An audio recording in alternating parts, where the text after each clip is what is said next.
बुनियादी तौर पर वो इस्लामाबाद जाने के लिए रवाना हो रहे थे और रवाना होने के लिए उन्होंने ड्राइवर को कॉल कर दी थी। इसी दौरान बताया जाता है कुछ साहब आते हैं, मुलाकात होती है, वो चले जाते हैं, अच्छा। अंदर से दरवाज़ा लॉक होता है और फिर लॉक होने के बाद आपके इल्म में है कि उन्होंने जो बताया गया उनके जो मुलाज़मीन हैं कि उनकी चीख की आवाज़ आई, लेकिन वो दरवाज़ा अंदर से लॉक था और जब तक वो तोड़ा गया दरवाज़ा उनकी हालत ग़ायर हो चुकी थी। पुलिस सर्जन हैं डॉक्टर सुमैया, उसके हवाले से सिंध हाई कोर्ट में पिटीशन फाइल है और उसमें उनको इसी हवाले से कहा गया है कि उन्होंने जो है माजी में कुछ ऐसे फैसले किए हैं जो कि उनको बर वक्त लेने चाहिए थे, उन्होंने नहीं लिए, जिसकी वजह से केसेस ख़राब हुए। कि ऐसी कोई चीज़ ज़रूर है कि जिसके अंदर जहर की आमेज़िश थी, तो ये चीज़ और फिर फैमिली को भी अंदाज़ा है, एक माजी की कंट्रोवर्सीज़ हैं।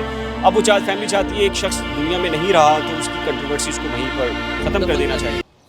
अस्सलाम वालेकुम नाज़रीन, कैसे हैं आप लोग। तो ये आप मनाज़िर देख रहे हैं मोहम्मद उमर शरीफ साहब की कब्र के मनाज़िर हैं और यहाँ पर उनकी तदफ़ीन हुई थी अब्दुल्ला शाह गाज़ी मज़ार के अहाते में। और फिर एक ऐसी और शख्सियत आमिर लियाकत जो मज़हबी स्कॉलर के हैं, इसी तरीके से एक बेहतरीन किस्म के सियासतदान, टीवी होस्ट, उनकी तदफ़ीन बिल्कुल मज़ार के अहाते में यहाँ पर हुई। आपको मनाज़िर दिखाने की कोशिश करते हैं और आपको नज़र आ रहा होगा कि अब्दुल्ला शाह गाज़ी के मज़ार के अहाते में जो कब्र पे चार चबूतरी नहीं है, जहाँ पर अभी तक टाइलें वगैरह नहीं लगी, कच्ची है, वो आमिर लियाकत की इस वक्त कब्र है। मगर एक मसला दोबारा से हो गया है कि अदालत आलिया की जानिब से एक फ़ैसला दिया गया है कि आमिर लियाकत के दोबारा से पोस्टमार्टम किया जाए। अब इस हवाले से हमारे साथ कुछ कोर्ट रिपोर्टर्स मौजूद हैं और देखते हैं, क्योंकि आमिर लियाकत के जो वर्सा हैं, आज जो पहले रोज़ भी हमने देखा था कि उनकी जानिब से ये बात को इनकार कर दिया गया था कि वो अपने प्यारे का पोस्टमार्टम कराने के हक़ में नहीं है। मगर तदफ़ीन हो गई, तदफ़ीन के कुछ दिनों के बाद अदालत में ये केस गया। तो मुकम्मल कार्रवाई जानते हैं इस वक्त हमारे साथ सीनियर कोर्ट रिपोर्टर हैं बिलाल भाई। बिलाल भाई कैसे हैं आप? जी अल्हम्दुलिल्लाह। बिलाल भाई का अपना चैनल भी है, फ़ारूक समी साहब भी ज्वाइन करेंगे। फ़ारूक भाई इधर आ जाइएगा, एयरवाई से ताल्लुक़ है फ़ारूक भाई का।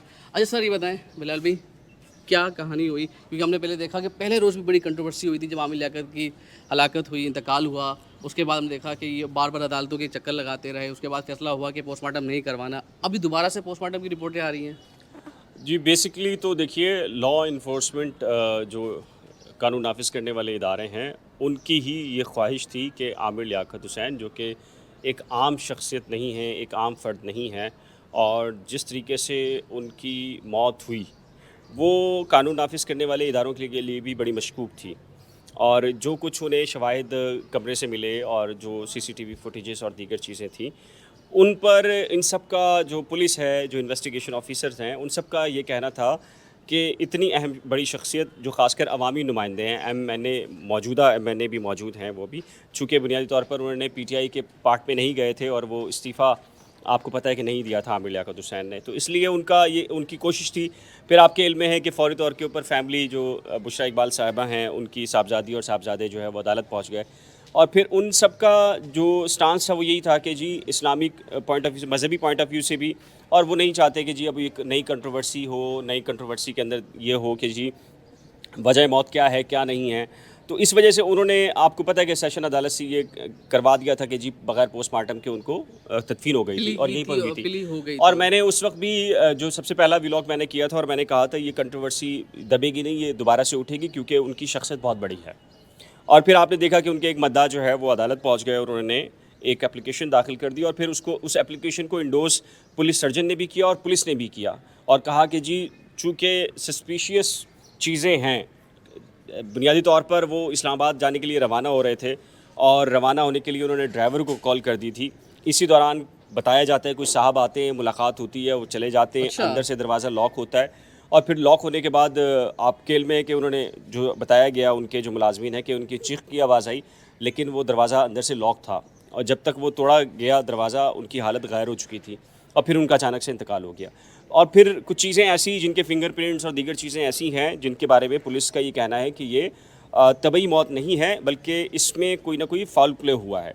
अब वो किस नौइयत का है, किसका नहीं है, इसके लिए ज़रूरी है कि पोस्टमार्टम करवाया जाए। और फिर जब सेशन अदालत में ये मैटर आया, फिर फैमिली को भी बुलाया गया। बुशरा इकबाल साहिबा, साहबजादे और साहबजादी दोबारा से कोर्ट में आई और उनकी जानिब से ये कहा गया कि वो अपने प्यारे यानी कि आमिर लियाकत हुसैन मरहूम की रूह को तकलीफ़ नहीं देना चाहते। क्यों बेसिकली होता क्या है, जब पोस्टमार्टम होता है तो मैं आपके देखने वालों को बता दूं कि यहाँ से ये सीना जो है वो चॉक कर दिया जाता है और फिर यहाँ से आपके जितने भी आज़ा हैं, बॉडी पार्ट्स हैं, वो निकाल लिए जाते हैं और केमिकल एग्जामिनर के लिए भेज दिए जाते हैं ताकि उनसे ये पता कराया जा सके। फॉर एग्ज़ाम्पल जी जी ठीक है, मैं आपको ज्वाइन करता हूँ। फारूक भाई हमारे साथ। फारूक भाई बताइएगा कि ये तो बता दिया कि पोस्टमार्टम के तरीक़ेकार क्या होता है, मगर ये भी तो होता होगा कि कितने दिनों तक ये पोस्टमार्टम की रिपोर्ट हतमी तौर पे अच्छी रह सकती है या काफ़ी दिनों के बाद भी पोस्टमार्टम हो सकता है?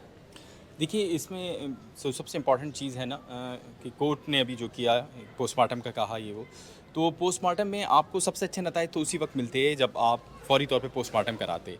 जो पुलिस सर्जन हैं डॉक्टर सुमैया, उसके हवाले से सिंध हाई कोर्ट में भी पटिशन फाइल है और उसमें उनको इसी हवाले से कहा गया है कि उन्होंने जो है माजी में कुछ ऐसे फैसले किए हैं जो कि उनको बरवक्त लेने चाहिए थे, उन्होंने नहीं लिए, जिसकी वजह से केसेस ख़राब हुए हैं। ये फैसला भी क्योंकि उस दिन ये आई थी, मौके पर मौजूद थी, उनकी जानिब से फैमिली को कहा गया कि पोस्टमार्टम की ज़रूरत नहीं है, ये हमें बताया गया वहाँ पर। फिर उसके बाद अब पोस्टमार्टम, यानी ये पुलिस सर्जन की नाअहली कह रहे हैं आप? देखिए मैं जो हूँ इस पे कोई फ़ैसला नहीं कर रहा। मैं कोई कोर्ट रिपोर्टर हूँ, मैं फ़ैसला नहीं कर रहा।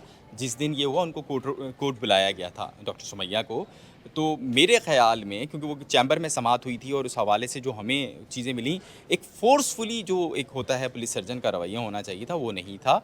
इसमें हम ये दे सकते हैं उनको ग्राउंड्स के, हो सकता है उन्होंने इंसानी हमदर्दी की बिना पे ये किया हो। लेकिन क्योंकि उनकी सिंध हाई कोर्ट के अंदर एक पटिशन है उनके अगेंस्ट मौजूद डॉक्टर सुमैया के, तो हम इसमें ये कह सकते हैं कि इसमें थोड़ी सी नेग्लिजेंस हुई है। पोस्टमार्टम फौरी जाना चाहिए था क्योंकि एक शख्स जिसकी आपने तदफीन कर दी, उसकी यकीनी तौर पे 3 दिनों में उसकी जो जो जो जल्द होती है उसके ऊपर कुछ ऐसे निशानात होंगे या उसकी बॉडी के अब इंटरनल हिस्से में जिस तरह पोस्टमार्टम होगा, तो पोस्टमार्टम के अंदर आप यहाँ से खोलने के बाद हर ऑर्गन्स का एक छोटा छोटा वाइटल पार्ट निकालेंगे। लेकिन एक बंदा जिसकी बॉडी अभी बिल्कुल ताज़ा हो, उससे वो पॉइंट्स वो निकाले जाएं और वो बंदा जिसकी बॉडी को 48 या 4 से 5 दिन या 1 हफ़्ता गुजर गया हो, उसमें रिज़ल्ट्स में ज़मीन आसमान का फ़र्क होगा। कुछ चीज़ें ऐसी होती हैं कि वो उसी वक्त हो जाती हैं और कराची और यहीं पर फैसिलिटेशन से उसकी चीज़ें हो जाती हैं। अब आपको केमिकल एग्जामिन के लिए मुमकिन है कि लाहौर भेजना पड़े चीज़ें, क्योंकि आपके पास बहुत अच्छी केमिकल एग्जामिनिंग के लिए चीज़ें मौजूद नहीं हैं। आप इसमें केमिकल एग्जामिनिंग की तरफ जाएंगे तो मेरी राय में यहाँ पे थोड़ी सी नेग्लिजेंस का मुजाहरा किया गया, जहाँ पर जो फौरी तौर पे पोस्टमार्टम नहीं किया। अगर पुलिस 174, 176 की जो दरखास्तें थी पुलिस ने पहले ही फाइल की थी, तो पुलिस को जब ये पता था कि ये चीज़ें बाद में खुलेंगी, जब हमें पता था कि ये चीज़ें खुलेंगी, लाजमी खुलेंगी, तो पुलिस को कैसे नहीं पता था? तो पुलिस को वो करना चाहिए था, प्रेशर में नहीं आना चाहिए था। पुलिस वहाँ पर प्रेशर में आई है। एक तो ये मामला हुआ है। दूसरा, अब जो होगा इसके ऊपर मुख्तलिफ़ लोगों की मुख्तलिफ़ राहें। कुछ लोगों का ये कहना है कि इसमें बहुत सी चीज़ें निकल आएंगी और कुछ लोगों का कहना है कि इसमें बहुत सी चीज़ें दब जाएंगी, बहुत सी चीज़ें ये हम उसमें आपको लैक ऑफ एविडेंस पे, या आपको ये समझ लें कि बहुत सारी चीज़ों में आपको ये कहना पड़ेगा कि यार ये मरने के बाद भी हो सकता है कि मतलब वो बॉडी, वो जो अब टेम्परेचर की वजह से बॉडी के साथ मसाइल होते हैं, तो ये उस वजह से भी मसाइल हो सकते हैं। तो मेरे ख़्याल में ये अगर पोस्टमार्टम था तो बनता था, जो बनता था, क्योंकि जो बॉडी होती है वो रियासत की मलकियत है। बॉडी को हम 124 के तहत तज़्ज़ो तफ़हीम के लिए, बॉडी रियासत की होती है, ये उस दिन भी बात हो रही थी। आमिर लियाकत एक बहुत बड़ा फिगर था, सिर्फ एक मेंबर को भी असम्बली नहीं बल्कि एक बहुत बड़ी मजहबी शख्सियत है, स्कॉलर, टीवी शोज़ होस्ट, मतलब क्या क्या उनके साथ नाम के साथ। तो इंतकाल के बाद हमने ये देखा कि फैमिली की प्ली मान ली गई थी। पुलिस सर्जन आई, पुलिस के सर्जन ने कहा कि बैरूनी तौर पर उन्होंने मुआयना किया डेड बॉडी का, उसके बाद कहा कि आप इन्हें तदफीन कर सकते हैं, ये तिबई मौत मरे हैं। अब ये बताएं कि दोबारा से कब्र कुशाई होगी तो क्या क्या देखा जा सकता है इसके अंदर? देखिए, पहले तो बता दूं कि दुनिया भर में पोस्टमार्टम के बारे में कवानीन तब्दील हो गए हैं पूरी दुनिया के अंदर। बदकिस्मती से पाकिस्तान वो मुल्क है शायद वाहिद 2-4 मुल्कों में कि 1960 का ये लॉ है कि आपने फैमिली से परमिशन लेना ही होती है। आप बेनज़ीर भुट्टो शहीद मोहतरमा, उनकी जब शहादत हुई तो आपको पता है कि उनसे बड़ी शख्सियत तो पाकिस्तान में इतनी कंट्रोवर्सी के अंदर उनकी इंतकाल हुआ, मर्डर हुआ, किस चीज़ से मर्डर हुआ, गोली लगने से हुआ, हैंडल लगा, क्या चीज़ लगा, बम का कोई पीस लगा, आज तक पता नहीं है। और इसी वजह से जो है वो सारी की सारी जो एविडेंसेस थे वो किसी बेकार हो गए। तो वहाँ पर भी क्या हुआ था, आसिफ अली जरदारी और जो फैमिली मेम्बर्स थे उन्होंने ये तय किया था कि वो पोस्टमार्टम नहीं कराएंगे। और उनसे बड़ी शख्सियत डेफिनेटली पाकिस्तान में जो लॉ एग्जिस्ट करता है वो बुनियादी तौर पर यह है कि फैमिली का पूछा जाना लाजमी है। लेकिन अब इसमें यहाँ पुलिस के पास भी जो उनके पास भी अख्तियारात हैं वो भी अपने अख्तियारात को इस्तेमाल कर सकती है।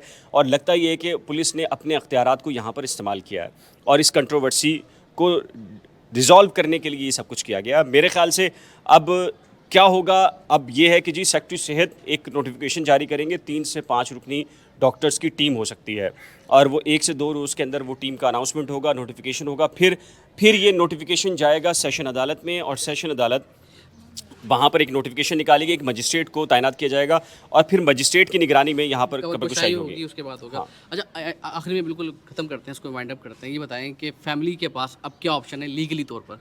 देखिए फैमिली तो एक तो ये कि वो कंट्रोवर्सी का हिस्सा नहीं बनना चाहती थी, अब वो चाहे तो इस ऑर्डर को हाई कोर्ट में भी चैलेंज कर सकती है।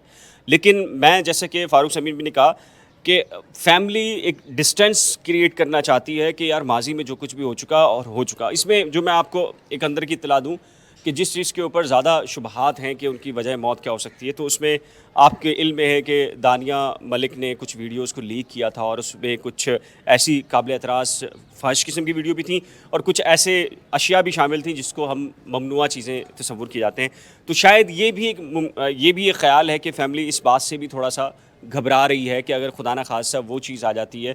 और हमारे ज़रा ये कह रहे हैं और मैंने पहले ही ब्लॉग के अंदर ही कहा था कि ऐसी कोई चीज़ ज़रूर है कि जिसके अंदर जहर की आमेज़िश थी। तो ये चीज़ और फिर फैमिली को भी अंदाज़ा है, एक माजी की कंट्रोवर्सीज़ हैं।